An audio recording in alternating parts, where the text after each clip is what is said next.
Gênesis capítulo 39, versículo 21.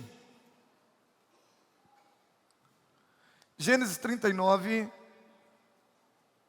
versículo 21. Mas o Senhor estava com ele e o tratou com bondade, concedendo-lhe a simpatia do carcereiro. Amém? Esse é apenas um dos textos que nós vamos ler.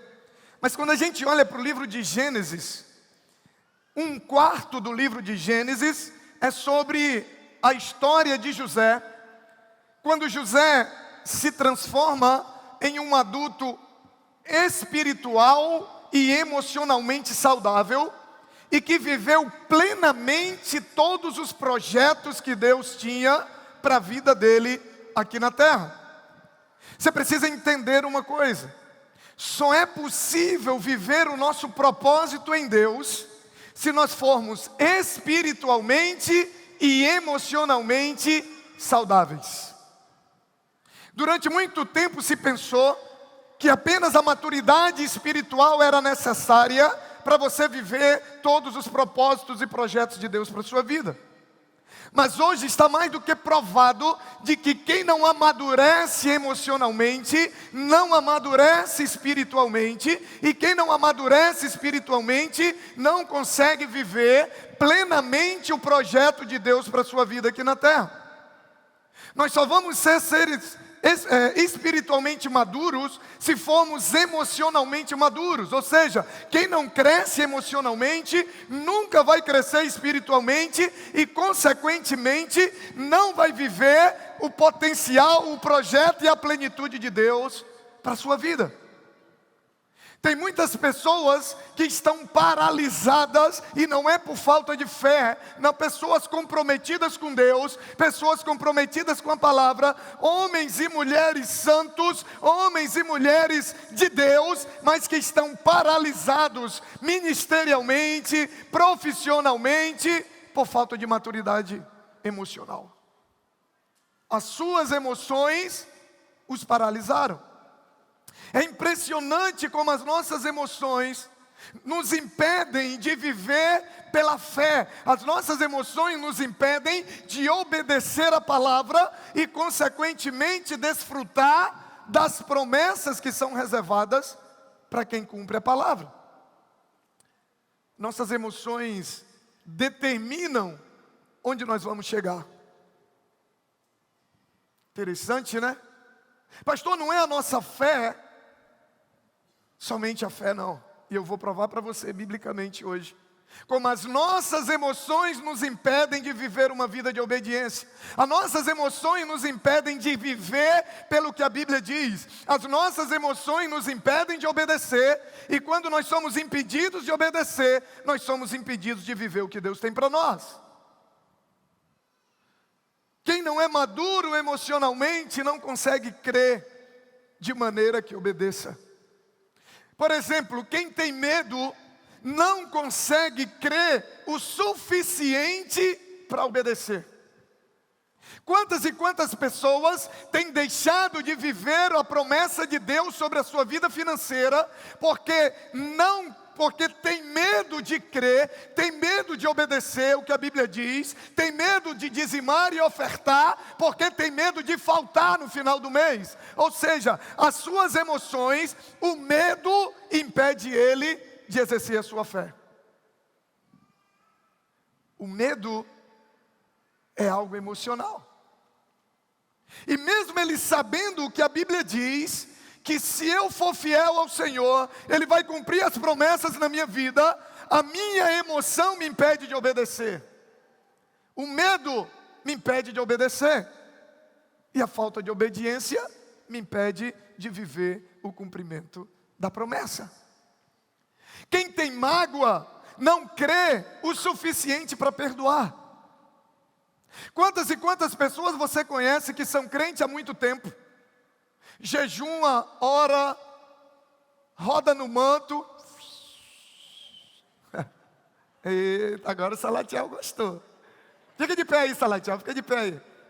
Vem aqui na frente. Gente, dá para imaginar que um dia esse cara foi assembleano? Fica de pé. Não dá, né? Quando eu falei no manto, ele se identificou. Só deu, né? Então, a pessoa é comprometida com Deus, ela crê na palavra, ela conhece a palavra, ela sabe que perdoar é o que Deus quer que ela faça, mas ela não perdoa por quê? Porque está magoada. Aí eu te pergunto, a mágoa é espiritual ou emocional? Emocional. Pessoas que creem em Deus, que creem na palavra, que têm um tempo de vida cristã, mas o que está no controle da sua vida não é a fé, são as emoções. E é engraçado quando se fala de perdoar. Na minha concepção, à luz da Bíblia, a falta de perdão me impede de ser salvo. E eu vou te provar. O Pai Nosso, ele diz o seguinte: perdoa as nossas dívidas assim como perdoamos os nossos devedores. Sim ou não? Então, peraí. Eu estou dizendo, Deus, me perdoa, perdoa as minhas falhas, perdoa os meus erros, assim como eu perdoo a quem falha comigo, a quem me ofendeu. Então, eu estou dizendo, Deus, faz comigo como eu faço com outro. Então, se eu não perdoo, eu estou dizendo para Deus não me perdoar. E eu preciso do perdão de Deus todos os dias, todas as manhãs. Sem o perdão de Deus não existe salvação, porque nós erramos, nós falhamos todos os dias. Então perdoar não é uma opção para quem quer ir para o céu. Perdoar não é uma opção para quem quer ser salvo. Porém, mesmo as pessoas sabendo disso, a mágoa, o ressentimento, as impede de botar em prática a sua fé. Ou seja, as nossas emoções é que definem onde nós vamos chegar. Quem se sente rejeitado não consegue crer que o amor do Pai é suficiente para ele ser feliz. E aí vive mendigando o amor de outras pessoas, porque não consegue crer de maneira suficiente no que está na Bíblia, porque as suas emoções estão feridas. Quem tem carências emocionais não consegue crer o suficiente para impedir que a opinião dos outros a seu respeito seja menos importante do que a opinião de Deus a seu respeito. E essas pessoas acabam deixando que o que os outros pensam a seu respeito defina como elas vão viver. Elas sabem o que Deus pensa a seu respeito, mas basta alguém olhar para ela e falar algo que ela desaba. Ou seja, a sua emoção impede de exercer a sua fé. Quem não tem resiliência, ou seja, a capacidade de perseverar, sabe, é incapaz de vencer as tempestades e vai ficar pelo meio do caminho. Porque quando você vê alguém num lugar que você desejaria chegar, não é, essa pessoa chegou lá, não é porque ela não teve problema, lutas e dificuldades durante a caminhada, não. É porque ela teve capacidade de crer no que estava escrito e vencer os problemas, as lutas e as dificuldades que surgiram durante o caminho. Você percebe como a falta de saúde e maturidade emocional nos impede de crer, nos impede de obedecer e, consequentemente, nos impede de viver o plano de Deus para nós? Hoje eu diria que eu vivo na plenitude da vontade de Deus para a minha vida. Eu poderia dizer para você que hoje eu vivo a vida que eu sempre sonhei. Eu sempre sonhei em poder dar 100% do meu tempo, dos meus recursos, da minha família, de tudo para o reino. E hoje eu tenho esse privilégio. Mas o que eu quero que você entenda é que eu só cheguei até aqui por causa da maturidade emocional que eu desenvolvi para poder vencer as lutas e as dificuldades que surgiram durante o caminho. Porque, queridos, durante a caminhada, eu tive todos os motivos para me sentir rejeitado em alguns momentos. Eu ouvi muitas vezes de pessoas, quando nós abrimos a comunidade, há 15 anos atrás: sair daqui um mês fecha. Isso aí é playboy, isso aí não tem estrutura não para aguentar a pegada. Daqui a pouco vai ficar pelo meio do caminho. Eu tive motivos durante a minha caminhada, sabe, eu fui ferido e fui magoado muitas vezes. fui traído ministerialmente falando, fui frustrado, fui decepcionado. Eu tive muitas oportunidades de ceder ao medo, sabe, diante do desconhecido. Porque viver pela fé é viver perigosamente, é diante daquilo que você crê, mas você não está vendo. E aí, constrói ou não constrói, começa ou não começa, abre ou não abre, fecha ou não fecha. Muitas vezes veio o medo, mas a maturidade emocional me permitiu continuar avançando. Sabe, eu enfrentei uma tempestade na minha vida pessoal que eu jamais pensei que eu fosse enfrentar. E foi a resiliência, a capacidade de permanecer firme no momento de dor intensa, no momento de tristeza e angústia intensa, que me fez chegar até aqui. Eu quero que você entenda que a sua maturidade emocional é tão importante quanto a sua fé. E quando nós falamos de José, nós vemos alguém que teve todos os motivos para não ser emocionalmente saudável. Porém, a gente olha para José como um exemplo de alguém saudável espiritualmente e emocionalmente e que viveu tudo que Deus tinha para a sua vida. José, assim como a maioria de nós, teve uma família caracterizada pela devastação e pela tristeza. As nossas maiores tristezas e angústias nós vamos viver no meio da nossa família. E muitas vezes começa cedo, quando a gente ainda é criança. Sabe, a maioria das mazelas emocionais vem daí, vem dos nossos, muitas vezes dos nossos até antecessores, porém continuam nos prejudicando até hoje. E às vezes sem que a gente perceba, sem que a gente saiba. José, ele foi traído e vendido pelos irmãos, e no único dia, José, ele perde os seus irmãos, ele perde os seus pais, sabe, ele perde a sua cultura, ele perde a sua língua, ele perde a sua liberdade, ele perde tudo num único dia. Depois José é acusado injustamente, falsamente no palácio, pela esposa de Potifar. Depois José vai para a cadeia e ele fica ali preso, segundo os livros, entre 10 e 13 anos. Só que antes de José sair, José mais uma vez passa por outra decepção.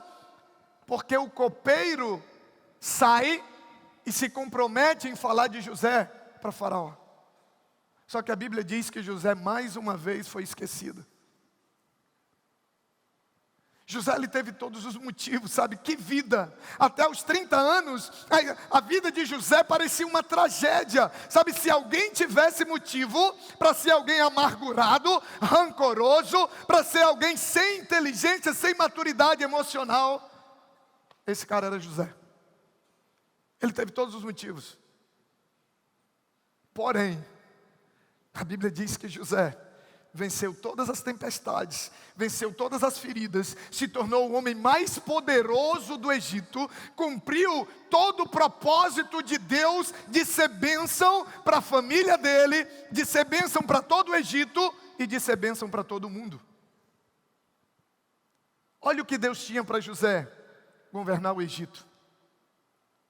Se José desiste quando seus irmãos o traem, se José desiste quando é acusado falsamente e é lançado na prisão, se José desiste quando o copeiro esquece dele, se José não decide perdoar os seus irmãos, olha o que Deus tinha para José, ser governador do Egito. Tem muita gente que está perdendo aquilo que Deus tem para a sua vida, porque não tem sabido lidar com as suas emoções.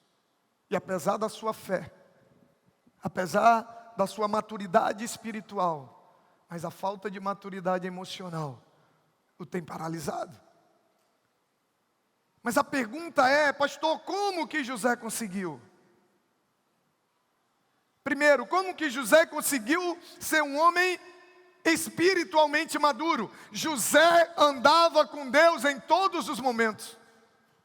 Olha só o que a Bíblia diz, quando José, antes de José ser lançado no poço, a Bíblia diz que Deus falou com José em sonho, sim ou não?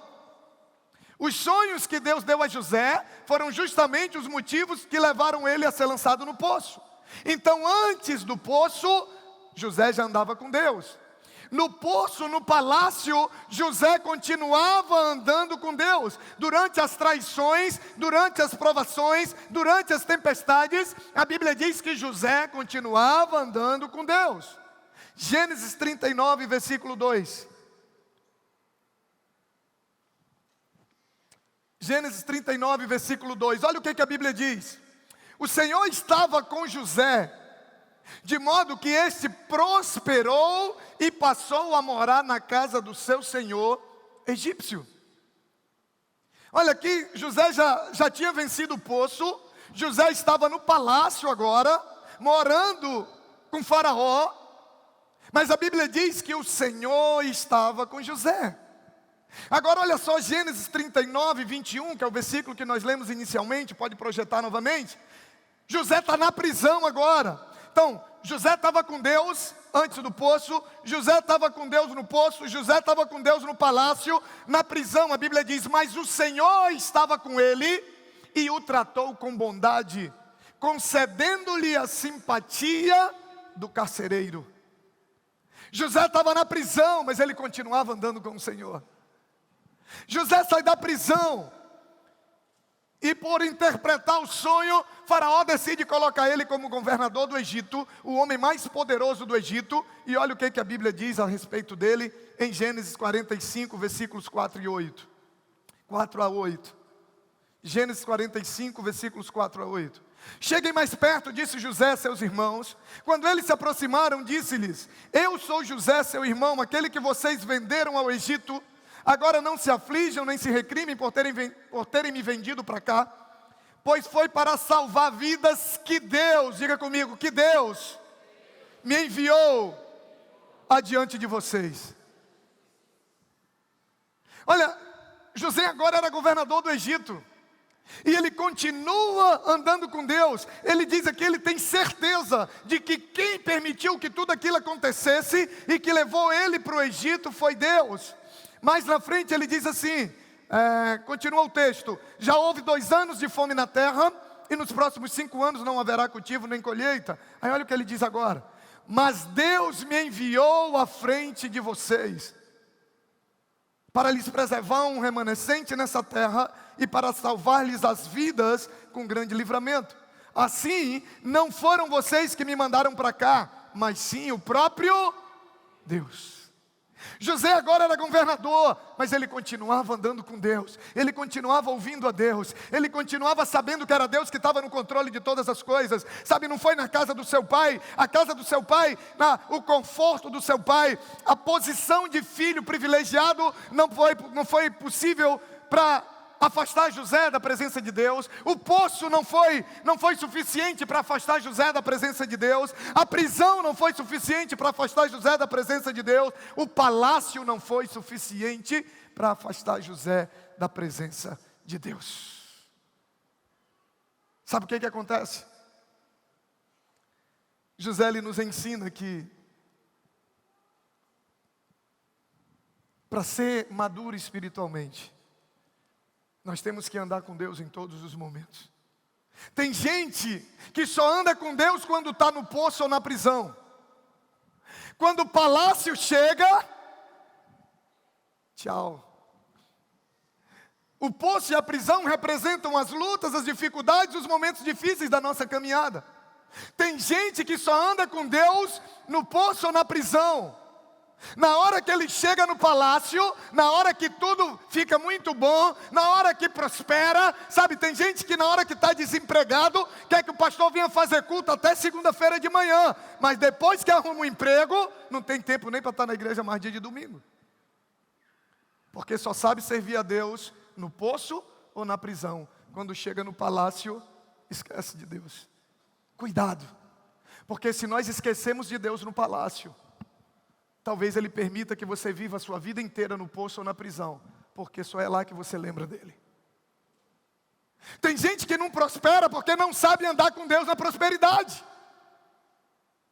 não sabe honrar Deus na prosperidade. Basta cresceu um pouquinho, acabou. Só que tem gente que é o contrário, só anda com Deus no palácio, só anda com Deus quando está tudo bem. Veio uma tempestade, se afasta, abandona Deus, sabe, esquece que Deus existe. Só sabe andar com Deus se for no palácio. José, ele nos ensina que para termos saúde espiritual, nós devemos andar com Deus no poço, na prisão e no palácio. Mas José também nos ensina como ter maturidade emocional. Diga para o teu irmão, diga, te prepara. Papai vai te pegar de jeito agora. Ah, vai.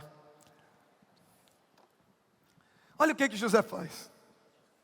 Quando José começa a prosperar no Egito, a Bíblia diz que ele dá nome para os seus 2 filhos. E ele coloca nome nos seus 2 filhos de acordo com o que ele tinha vivido no seu passado. E a Bíblia diz que ao primeiro filho, filho de Potífera, que, aliás, a Potífera era a sogra de José. Potífera dava um bom nome para a mulher de Potifar, não era? Ou irmã, de repente, né? Mas José casa com a Zenate, filha de Potífera. E aí, o primeiro filho dele, ele dá o nome de Manassés. Diga Manassés. E esse nome Manassés, ele significava o seguinte: Deus me fez esquecer todo o sofrimento e toda a casa de meu pai. O segundo filho de José, ele chama de Efraim. Diga Efraim. E ele diz, Efraim significava: Deus me fez prosperar na terra onde eu tenho sofrido. Ei, esses nomes não vêm nessa sequência à toa. O primeiro filho, ele dá o nome de Manassés, que significa o quê? Deus me fez esquecer todo o sofrimento da casa do meu pai.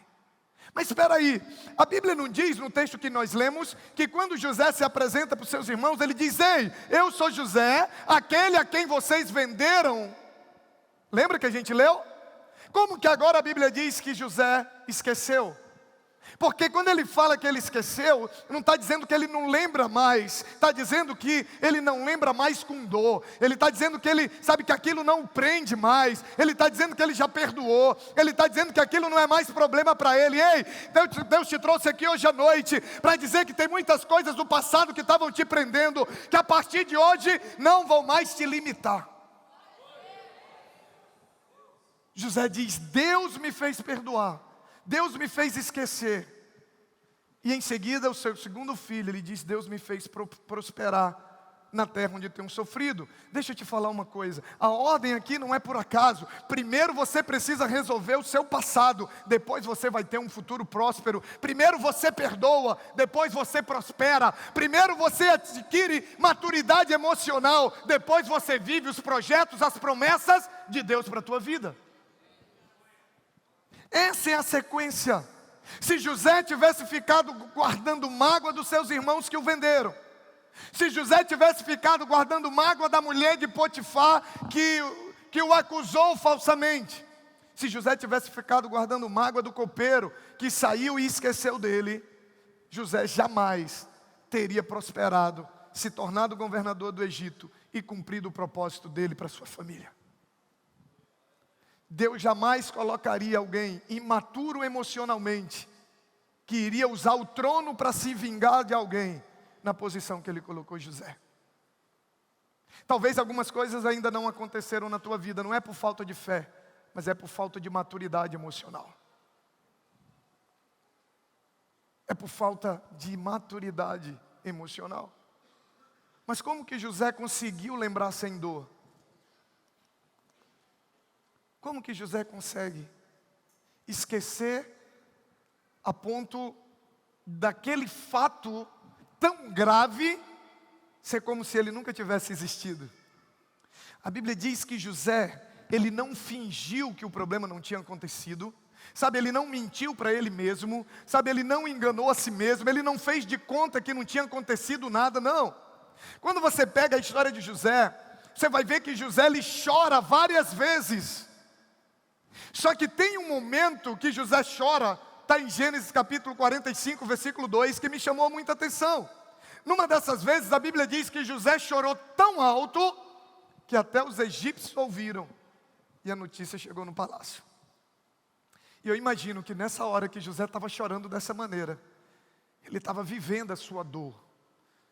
Ele estava vivendo. Ele estava sentindo a dor de ser traído. Ele estava sentindo a dor, sabe, de ter sido acusado injustamente. Ele estava sentindo a dor de ter sido esquecido. Ele estava vivendo, ele estava enfrentando a realidade do seu passado. Gênesis 45, 2 diz: e ele se pôs a chorar tão alto que os egípcios o ouviram e a notícia chegou ao palácio do faraó. José, ele não negou a existência do problema, ele não minimizou o problema, ele não fugiu do problema, ele reconheceu, ele vivenciou, ele enfrentou o sofrimento e ele venceu. Sabe qual é o problema? É que às vezes a gente quer fugir daquilo que não dá para fugir. A gente quer fingir que não aconteceu nada. A gente quer fingir que já perdoou. A gente quer fingir que já está tudo bem. E a gente não sabe que o que aconteceu lá atrás continua determinando o que eu vivo no presente.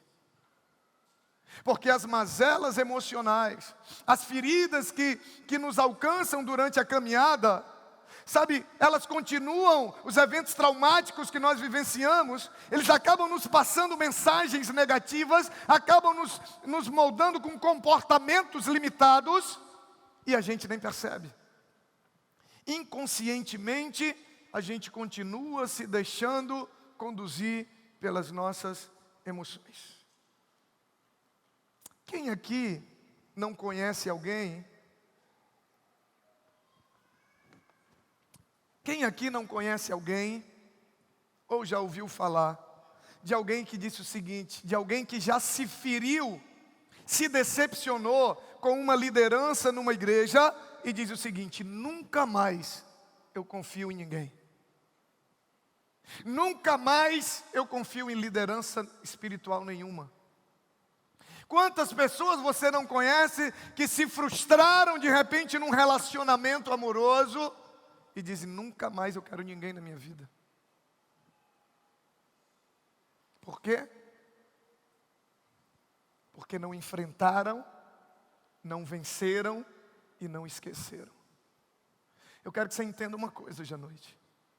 Ou você enfrenta o seu passado e vence, e depois você prospera, ou você nunca vai conseguir viver a plenitude do que Deus tem para a sua vida.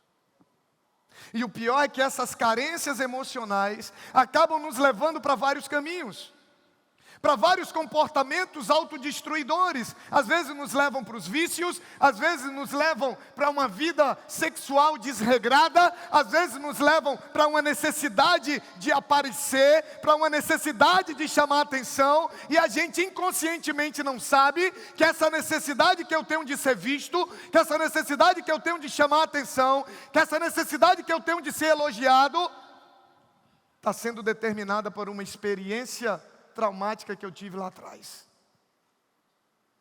Às vezes por uma carência não recebida, às vezes por uma palavra maldita sobre a minha vida. Mas como nós não conseguimos resolver o passado, nós não conseguimos prosperar. E quando eu falo de prosperar, eu não falo de ganhar dinheiro, não. Somente. Porque tem muita gente com muito dinheiro e que não é próspero. Você sabia que 75% das taxas de suicídios são em pessoas de classe média alta e alta? Pessoas que não tinham, materialmente falando, nenhum motivo para tirar a sua vida. Você só vai viver o melhor de Deus para a tua vida quando você aprender a lidar com as tuas emoções. E José, ele nos ensina, ele enfrentou, ele botou para fora. Ele reconheceu que eu fui ferido sim, fui traído pelos meus irmãos, fui acusado injustamente, fui esquecido pelo copeiro, fui. Mas ele chora. E eu imagino que naquele momento, que todo o palácio ouve ele chorando, José estava vivenciando a sua dor e dizendo: você não vai me parar, sabe, eu vou vencer, sabe, você não vai definir o meu futuro. José, ele tinha todos os motivos para dizer: eu não tenho direito de existir, minha vida é um erro, eu sou um inútil, eu não sirvo para nada, eu sou um fracasso, eu não devo mais me apegar a ninguém, nunca mais eu vou confiar em ninguém. Se tem alguém que tinha motivos para pensar dessa maneira, era José, mas ele não fez isso. José, ele fez uma escolha que nós temos que fazer todos os dias. A primeira escolha que José fez, ele decidiu andar com Deus em todos os momentos. Na casa do pai, no poço, na prisão e no palácio, no trono. Ele decidiu andar com Deus em todos os momentos. Segundo, José decidiu esquecer. E quando ele fala esquecer, ele fala de vencer, de enfrentar, de vivenciar a dor do passado, que ainda me perturba hoje e me impede de viver o melhor de Deus. Tudo começa com a decisão de andar com Deus em todos os momentos.